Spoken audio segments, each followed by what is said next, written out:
Hello, everybody. Welcome to a new podcast. Today, we are going to have the following topic: the vice of gluttony, as described by Imam Al Ghazali. In this regard, the Sheikh gives a series of explanations, recommendations for those who wants to be initiated in the way of piousness, and he clearly delineates a series of advices to train the mind and the stomach in order to eat only what is required for the sustenance of life. For some people who might hear what I'm about to say, or for those who know already what Imam Al Ghazali recommends regarding eating, you might think perhaps that his advice are a little bit extreme. Regarding eating, he clearly teaches that a person must be able to eat only what is necessary. He shouldn't eat too much, neither too less, but medium.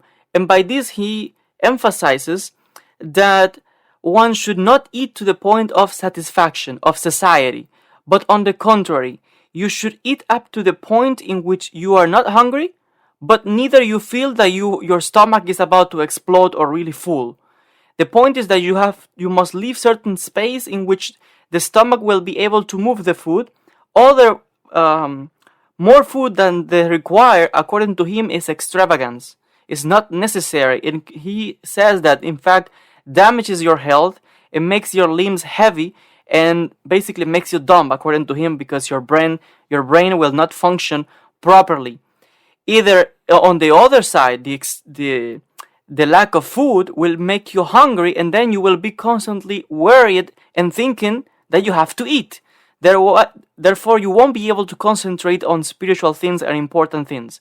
That's why he emphasized that the medium way is the most important one. He clearly says that you shouldn't eat until you feel that you are really hungry. And then you have to eat only the specified amount of food. And then he gives certain advices. And again, perhaps these advices are not that easy to follow in today's world. Perhaps at that time it was more easy because the people perhaps were more engaged in acts of piousness.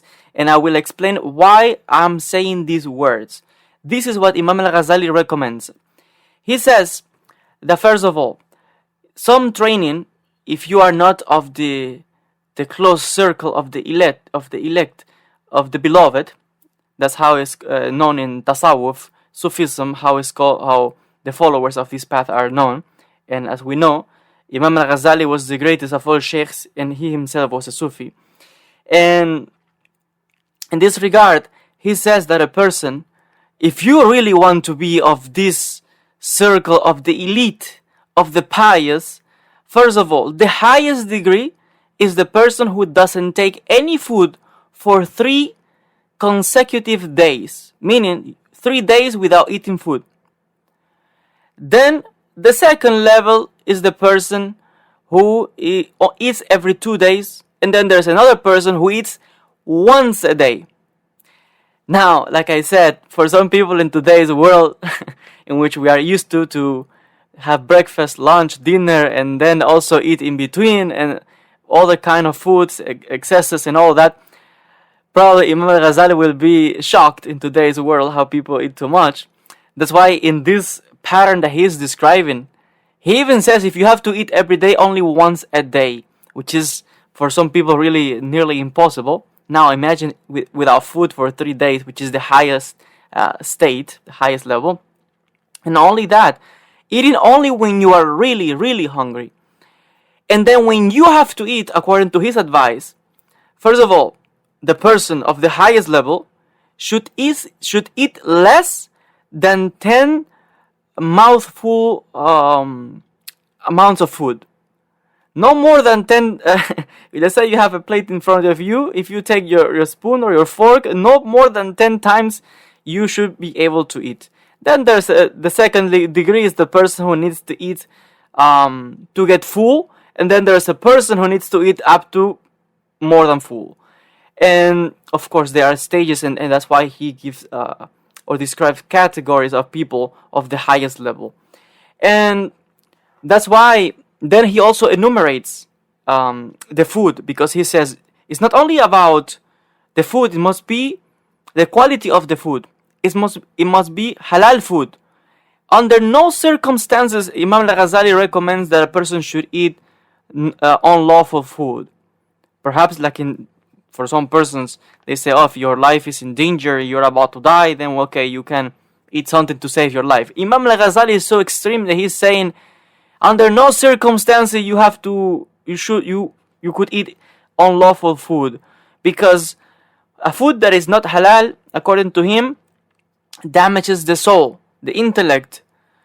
And on the contrary, if you eat only halal food, it will illuminate your soul. This is what Imam Al Ghazali is saying. So it's also the quality of the food what is important. And then is the amount of food that a person must eat in order to be, or to train himself to be able to achieve this balance throughout his life, in order to eat only what is necessary for his sustenance.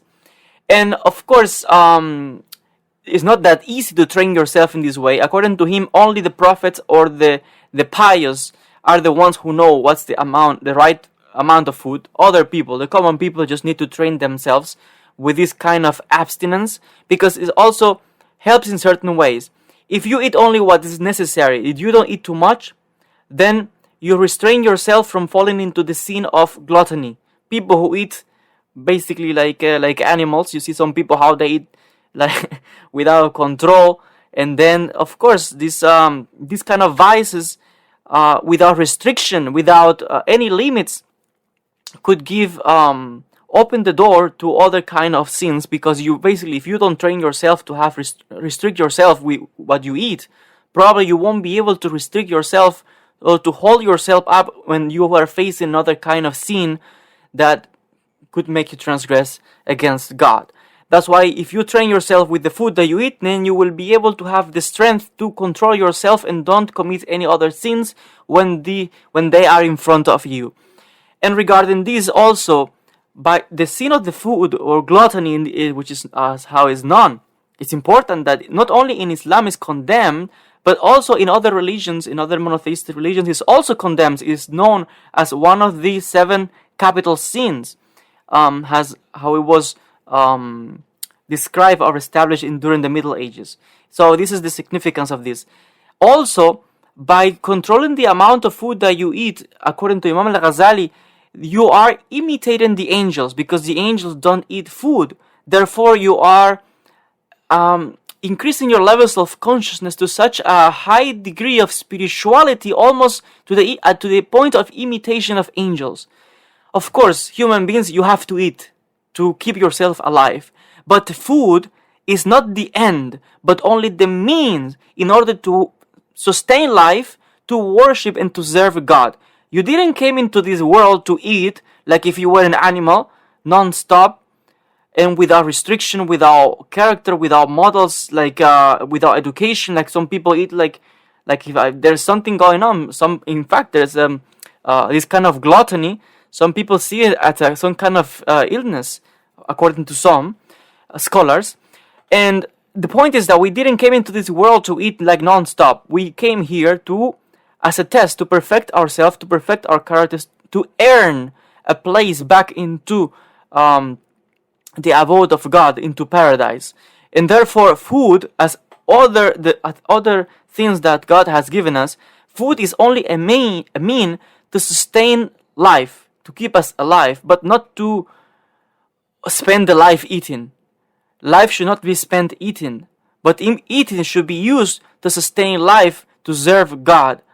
And according to Imam Al Ghazali and the people who are pious to this high level, not some people who claim piousness but don't reach this level. That's why I was saying, for some people maybe this is extreme, but this is just to have an idea. The people from the old days, the sages from the old days, how they perfected their characters to such an extent that to us, when we examine these things, we think, oh, maybe this is too much for us. But in the old days, people had such a high level of spirituality that perhaps it was more common to have this kind of training or this kind of fervor of devotion in the service of God. And that's why Imam Al Ghazali is saying, by you doing this, you're perfecting yourself not only physically but also spiritually, in your to the level of angels. That's why he is pointing in the advices that he is given, and he sees this as a virtue, as opposed to the sin of gluttony, which is the person, like I said, eating too much. This is extravagance, and he said that this kind of behavior should be avoided, because the point of food, like I said, is only to sustain life, to sustain us, in order to be able to have the strength to get closer to God. And in this sense, it is important to have moderation and to be able to develop spiritual qualities that move us towards the Creator. And eating too much, even doctors say that could bring diseases, obesity, diabetes, problems with cholesterol, sugar in the blood, hypertension, you name it. Many other kind of diseases and problems that are the result of eating too much. And even today, that perhaps it will be a little bit difficult for the majority of the people, including myself, to be 3 days without eating food. But still, even if we cannot reach this level, the point still should be to eat only what's necessary. Do not eat like if you want to explode. You are about to explode, and then you are wondering yourself, why are you gaining so much weight, and why are you feeling heavy, and why your brain doesn't work, and why you're getting such different diseases and this and that. And basically, that's why it's even good to do some exercise, to keep yourself active, to keep yourself moving. But eat only what's necessary, what your body needs to keep yourself healthy, to have the strength to work, to earn your living for you, for your wife, to serve God, to be diligent in the spiritual things that are required from a believer. In general, I think these are good advices from Imam Al Ghazali, that again, when we read these ancient books from scholars from the past, we have to situate ourselves in context. It is hard to apply literally what the level of that these great men and sages from the past, but today we still can learn valuable lessons from their books and from their teachings if we place them in our days according to the current situation. It is a reality that as the time continues to move forward, then there's a decrease in the levels of perhaps things that people could do in the past, that we aren't able to do them. But still, we can learn many things, and we can apply such insightful and great lessons from the scholars and sages of the past, such as Imam Al Ghazali. Also, I wanted to emphasize that a person who has this vice of gluttony is not necessarily a fat person. Like, people think that people who are overweight, they are heavy. People think, oh, it's because they eat too much. Not necessarily. They could be a skinny person, normal size, that eats a lot and has a problem with the food, and is fallen into this vice of gluttony. So not necessarily gluttony or this sin falls into the category to point only to persons who look like overweight or this kind of obesity. Not necessarily. It doesn't have to do anything with weight. It's true that eating usually too much could cause like obesity, yes. But this sin of gluttony is extravagance, excess in food, and has not necessarily nothing to do with having too much weight. And this is important to emphasize, because sometimes people have a misconception, and they think that because someone is skinny or normal, they think, oh no, he doesn't eat too much. Not necessarily. A skinny person could also fall into the sin or vice of gluttony, as is condemned by the scholars in Islam. I hope that these advices and what he says regarding gluttony were beneficial to you, and you were able to learn new things from this great sheikh. And as always, I want to thank you so much for your attention, and God willing, we'll see each other in the next podcast or in the next video with more regarding the history of Islam, philosophy, religion, and many other topics. Thank you so much, and we'll see each other in the next podcast.